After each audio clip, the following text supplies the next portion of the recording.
to chat about the Pauline Arts. The Pauline Arts of magic, they've been a source of inspiration and spiritual guidance for centuries, and they were developed during medieval times. The Pauline Arts were named after St. Paul the Apostle, who was considered a protector of those who practiced angel magic at the time.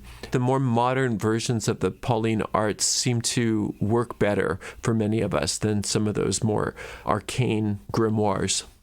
The way that I was taught angel magic is similar to the system that was described by Sybil Leek and also Alex Sanders. Sybil Leek was a witch that was real prominent in the 60s, and she wrote a gazillion books on witchcraft and spirituality. And she really greatly believed in the power of angels. She didn't think of angels as personalities, but she considered them to be universal forces, which is exactly how I see things as well.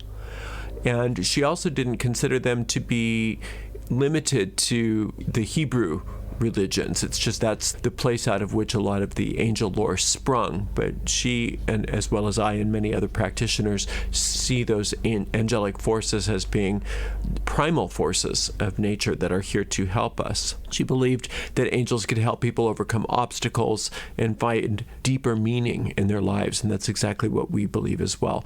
Now, Alexander Sanders was another witch that was very prominent. He called himself the king of the witches. He was at the forefront of the witchcraft revival that was going on in the 60s and early 70s. And Sanders also believed in the importance of angelic magic and witchcraft. And a lot of what he did, I believe he got from the occultist Madeleine Montalban. And a lot of her teachings found their way into his Book of Shadows. And a lot of the way both Montalban and Leek operated is similar to the way that I was taught as well. The incorporation of angel magic into witchcraft is a reflection of the universal nature of angelic magic. The practice of connecting with the angels allows us to receive guidance and healing from higher power. And whether one practices witchcraft or Kabbalistic magic or any other spiritual tradition, the use of angel magic and the Pauline Arts remains a very powerful tool for accessing the divine and bringing about positive change in our lives. Sybil Leek and Alex Sanders are examples of prominent witches who've integrated angel magic into their practices. Another one was Michael Howard. Michael Howard was a very gifted occult author, and he also was the editor of a journal called The Cauldron, and that was a wonderful journal. If you go to The Cauldron's website, you can find some of the articles and you can reprint them, and it was a wonderful periodical. I was so fortunate to live at a time when that was being published. He was the editor of that journal, but he also wrote a bunch of occult literature. I believe he also studied with Montalban as well. He wrote a book called The Book of the Fallen Angels, which is a very comprehensive guide to the mythology and symbolism of fallen angels. He used a lot of wonderful metaphors and analogies and connected his readers through spiritual concepts that can be very challenging to handle. So I recommend Michael Howard's work quite a bit. He had another wonderful book called The Children of Cain, a study of modern traditional witches. It's a fascinating read about traditional witchcraft and practices. And in that book, he provides detailed information about traditional witchcraft, drawing from many different traditions and historical sources. And he's very precise, he's very informative, and his writing style, for me, is very engaging. So I enjoy that author a lot. So his books are a valuable resource for anybody seeking a deeper understanding of the occult, spirituality, traditional witchcraft, and angel magic as well. He also has another book called The Pillars of Tubal-Cain, The Pillars of Tubal-Cain, and he wrote that with Nigel Jackson. Michael Howard and Nigel Jackson. It's a wonderful read. Now, Leo Vinci is another wonderful author, and he wrote a book called Summa Angelica, which is a wonderful compendium of Pauline Arts material as well. So there's plenty of information in that book. He also wrote a little tiny book on incense, which I used to use quite a bit back when I made a lot of incenses, and I don't burn incense indoors anymore, but it's a fantastic read on incense. But one of his main contributions to the Pauline Arts is Summa Angelica, Leo Vinci, Vinci, another great book for those of you working with angel magic.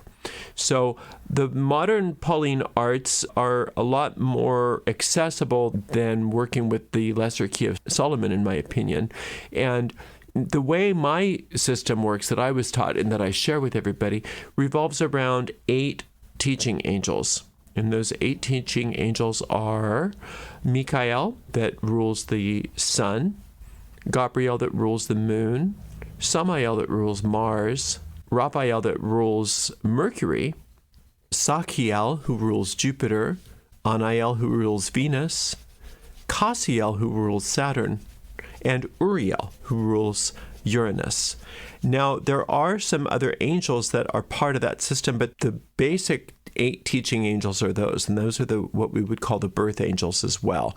And so it's always through those 8 teaching angels that we do the bulk of our work in the particular system that I was taught, that I practice, and that I share with you.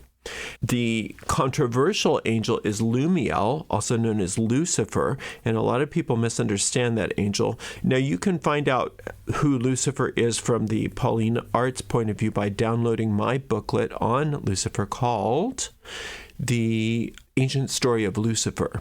And you can find that on arielgatoga.com/Lucifer. arielgatoga.com/Lucifer. And I had somebody actually on the Discord server get a little freaked out because they thought that I was teaching Satanism. I'm not. I don't have a problem with people that identify as Satanists. I don't have any kind of aversion to any particular religious practice, but that's not what we do. And Lucifer does not happen to be a stand-in for Satan. That's a misunderstanding. But since it's such a controversial angel, a lot of times we use the name Lumiel as a stand-in for Lucifer so that we can avoid the misunderstandings. Anyway, the idea of Lucifer or Lumiel is that's the primary first created angel. And it's from Lumiel or Lucifer that all of the other teaching angels have their powers, and they're broken up like rays of the rainbow, like different rays of the rainbow. So those are the different colors that Lumiel provides. That angel is considered a fallen angel, meaning that there was an error made by Lucifer. And because of that error, the demiurge or the human ego was created. Now, all of this is just symbolic. In fact, all of the angels are symbolic. They all represent primal forces of the universe, all of which exist within each of us and our minds. Lucifer then is just the idea of error, but is also the idea of redemption.